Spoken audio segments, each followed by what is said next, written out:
कौन सा? चंपा काले काले अक्षर नहीं। आज हम लोग देखेंगे साये में धूप।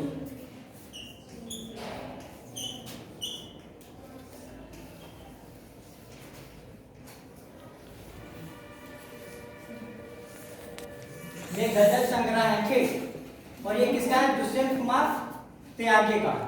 दुष्यंत कुमार का जो गजल है, शायरी है, उसका कई प्रसिद्ध लोकोक्ति भी है कि कौन कहता है कि आसमान में सुराग हो नहीं सकता, एक पत्थर तो तबीयत से उछालो यार।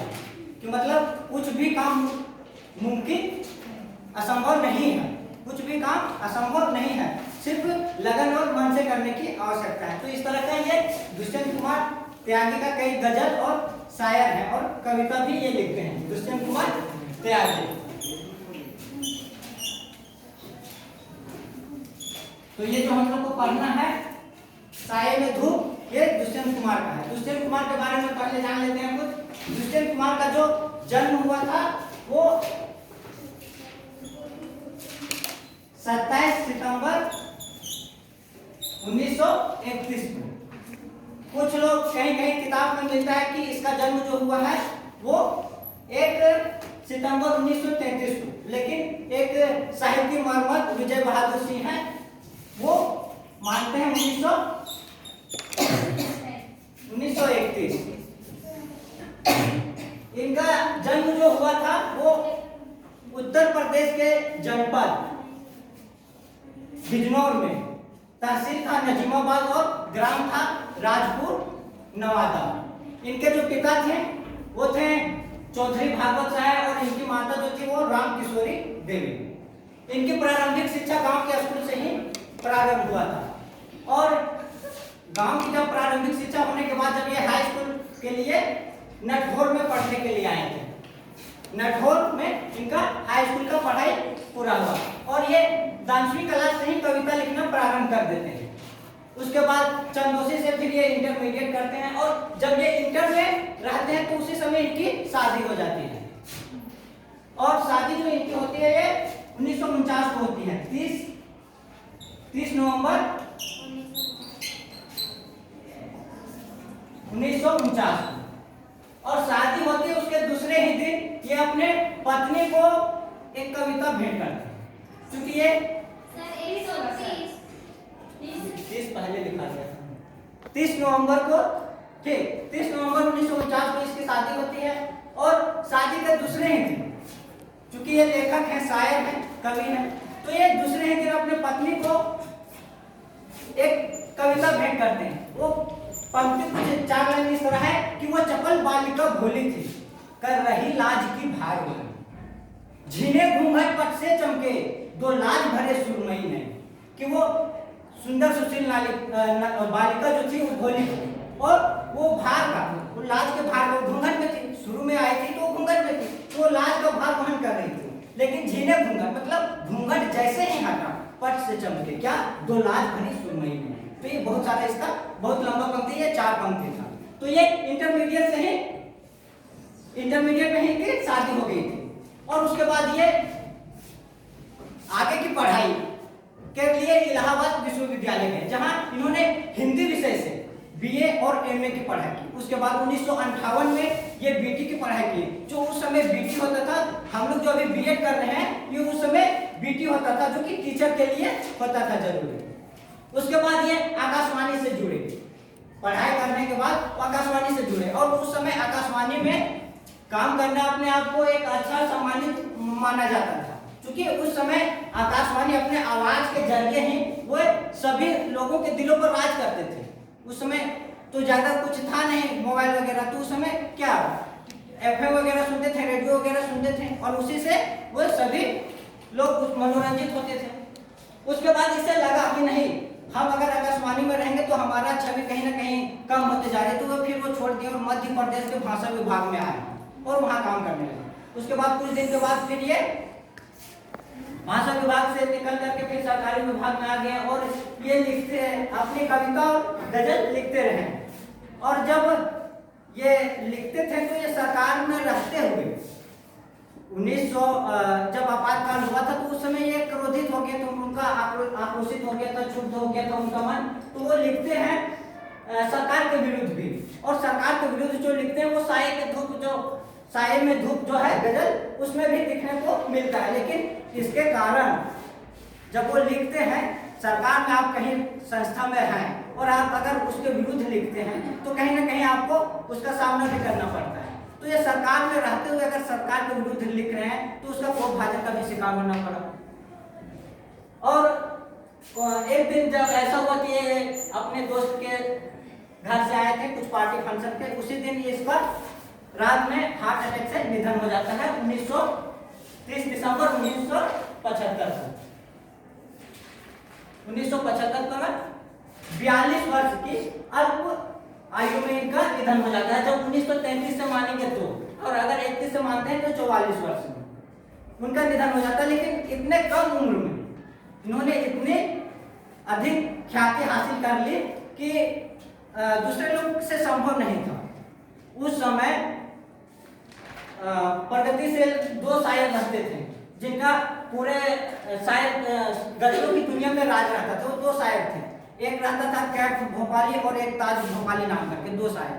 और हिंदी में भी अगर उस समय देखेंगे तो मुक्तिबोध और अज्ञेय जैसे 2 कवि थे। और साधारण आदमी के लिए उस समय अगर कोई लिख रहा था तो वो सिर्फ था नागार्जुन और धूमिल। धूमिल अपने पंक्ति में लिखते हैं रोटी से संसद में कि एक आदमी रोटी बेलता है, एक आदमी रोटी खाता है, और एक तीसरा आदमी भी है जो न रोटी बेलता है न रोटी खाता है। मैं पूछता हूँ यह तीसरा आदमी कौन है? मेरी देश की संसद मौन है। ये इस तरह की मतलब बहुत छोटी सी कविता है जिसमें ये राजनीतिक लोगों पर सीधा व्यंग कसते हैं कि एक आदमी जो किसान वर्ग का है वो तो रोटी बना रहा है, जो मध्य वर्ग के लोग हैं वो खा रहे हैं, लेकिन एक तीसरा आदमी भी है, और वो कौन है?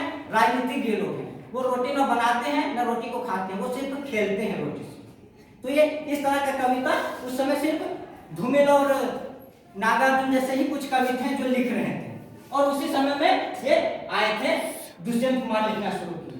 दुष्यंत कुमार की साये में धूप गजल संग्रह जब 1975 में प्रकाशित हुआ था तो लोगों के मनों और इतना पॉपुलर हुआ था कि लोग इनके कविता, गजल और शायरी के तौर पर यूज करते थे।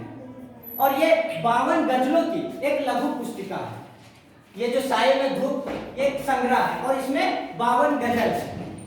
और 52 गजलों को, इस संग्रह को अगर हम लोग युवा मन का गीता भी कह दें तो ये अतिशयोक्ति नहीं होगा। मतलब इसका बढ़ा चढ़ा करके बोलने जैसा कोई बात नहीं होगा। ये युवा मन का साये में धूप जो है वो युवा मन का गीता भी इसको कह सकते हैं। जिस प्रकार हिंदू धर्म का सबसे प्रसिद्ध ग्रंथ कौन है? गीता है। मुस्लिम लोग के लिए कौन है? कुरान है। तो इसी तरह अगर युवा मन के लिए अगर इसको गीता कहा जाए साये में धूप तो ये अतिशयोक्ति नहीं होगा। इसका एक और भी है गजल, साये में धूप नहीं है, उसका हम अधिकतर प्रयोग करते हैं जैसे मंच वगैरह का संचालन करते हैं तो उस समय वो आप लोग को सुना रहे हैं कि हो गई पीर पर्वत सी पिघलनी चाहिए, कि हो गई पीर पर्वत सी पिघलनी चाहिए, इस हिमालय से भी कोई गंगा निकलनी चाहिए। कि हो गई पीर पर्वत सी पिघलनी चाहिए, इस हिमालय से भी कोई गंगा निकलनी चाहिए। ये जो दीवार है वो पर्दे की तरह हिलने लगी है, कि ये जो दीवार है वो पर्दे की तरह हिलने लगी है। शर्त लेकिन ये थी कि बुनियाद हिलनी चाहिए। हर गली हर सड़क हर गांव में, हर गली हर सड़क हर गांव में हाथ लहराते हुए लाशें चलनी चाहिए। मेरा मकसद हंगामा खड़ा करना नहीं, कि मेरा मकसद हंगामा खड़ा करना नहीं, ये सारी सूरत बदलनी चाहिए। कि मेरे सीने में नहीं तो तेरे सीने में सही, कि मेरे सीने में नहीं तो तेरे सीने में सही, हो कहीं भी आग जलनी चाहिए। तो इस तरह का इनका गजल है और 52 गजल है, इसमें एक से एक गजल है। और आज हम लोग जो पढ़ेंगे वो क्या है? वो गजल जो है उसके बारे में आज पढ़ेंगे। और आज ये इसका जो गजल है वो है साये में धूप, इसका संग्रह है। ठीक, और इसका एक अलग गजल है। ये गजल का भी देखिए कुछ लाइक के साथ हम पढ़ने का प्रयास करते हैं, अच्छा लगेगा तो बताइएगा। कहाँ तो तय था चरागा हर एक घर के लिए, कहाँ तो तय था चरागा हर एक घर के लिए, कहाँ चराग मयसर नहीं शहर के लिए, कहाँ तो तय था चरागा हर एक घर के लिए, कहाँ चराग मयसर नहीं शहर के लिए। यहाँ दरख्तों के साये में धूप लगती है, यहाँ दरख्तों के साये में धूप लगती है, चलो यहाँ से चलें और उम्र भर के लिए। कहाँ तो तय था चरागा हर एक घर के लिए, कहाँ चराग मयसर नहीं शहर के लिए। न हो कमीज तो पाँवों से पेट ढक लेंगे, न हो कमीज तो पाँवों से पेट ढक लेंगे, ये लोग कितने मुनासिब हैं इस सफर के लिए। कहाँ तो तय था चरागा हर एक घर के लिए, कहाँ चराग मयसर नहीं शहर के लिए। खुदा नहीं न सही आदमी का ख्वाब सही, खुदा नहीं न सही आदमी का ख्वाब सही, कोई हसीन नजारा है इस नजर के लिए। कहाँ तो तय था चरागा हर एक घर के लिए, कहाँ चराग मयसर नहीं शहर के लिए। वे मुतमईन है कि पत्थर पिघल नहीं सकता, वो मुतमईन है कि पत्थर पिघल नहीं सकता, मैं बेकरार हूँ आवाज में असर के लिए। कहाँ तो तय था चरागा हर एक घर के लिए, कहाँ चराग मयसर नहीं शहर के लिए। तेरा निजाम है सिल दे जुबान शायर की, तेरा निजाम है सिल दे जुबान शायर की, ये एहतियात जरूरी है इस बहर के लिए। कहाँ तो तय था चरागा हर एक घर के लिए, कहाँ चराग मयसर नहीं शहर के लिए। जिए तो अपने बगीचे में गुलमोहर के तले, जिए तो अपने बगीचे में गुलमोहर के तले, मरे तो गैर की गलियों में गुलमोहर के लिए। कहाँ तो तय था चरागा हर एक घर के लिए, कहाँ चराग मयसर नहीं शहर के लिए। ये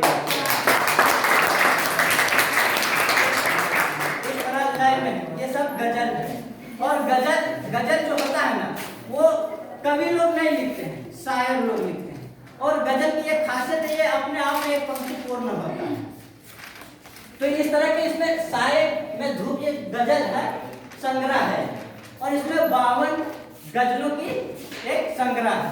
अगर ध्यान से पढ़िएगा और आनंद के साथ पढ़िएगा तो बहुत मजा आएगा। अब चलिए सब इसके प्रसंग को भी हम लोग देखते हैं, क्योंकि हम लोग को प्रसंग पूछा जाएगा, हम लोग को इस तरह गाने का वहाँ नहीं पूछा जाएगा कि आप गा करके सुनाइए। तो पहले देखिए यहाँ पे जो चिराग है, जो बोल रहा है कहाँ तो तय था चरागा हर एक घर के लिए, पंखा मेरे लिए चले। चिराग का मतलब होता है दीपक, ठीक। चिराग का मतलब होता है दीपक, लेकिन चिरागा लिखा मतलब दीपक होता है, लेकिन ये दीपक के लिए नहीं। चिरागा का मतलब होता है कि सुविधाएं, कि आपको सुविधाएं क्या मिल रही है, और उसका भी बहुवचन है कि सुविधाओं। तो यहाँ कहा है कि कहा तो तय था चरागा हर एक घर के लिए, मतलब कि राजनीतिक जो लोग होते हैं वो वोट के पहले, मतदान के पहले ये कहते हैं कि नहीं हम आपको ये सुविधा देंगे, बिजली देंगे, पानी देंगे, शिक्षा देंगे, सब देंगे। लेकिन वही जब चुनाव में जीत जाते हैं तो उसके बाद वो कुछ भी सुविधा, एक भी सुविधा नहीं मिलता है। उस समय तो सुविधाओं का ढेर लगा देते हैं कि ये होगा, लेकिन जब जीत करके आए तो कहा लगा कहाँ चिराग मयसर। मयसर का मतलब होता है उपलब्ध, मतलब यहाँ एक दीपक भी नहीं, मतलब सुविधाओं के नाम पर यहाँ एक कुछ भी काम नहीं किया गया। जैसे हेमंत सोरेन भी क्या है, जब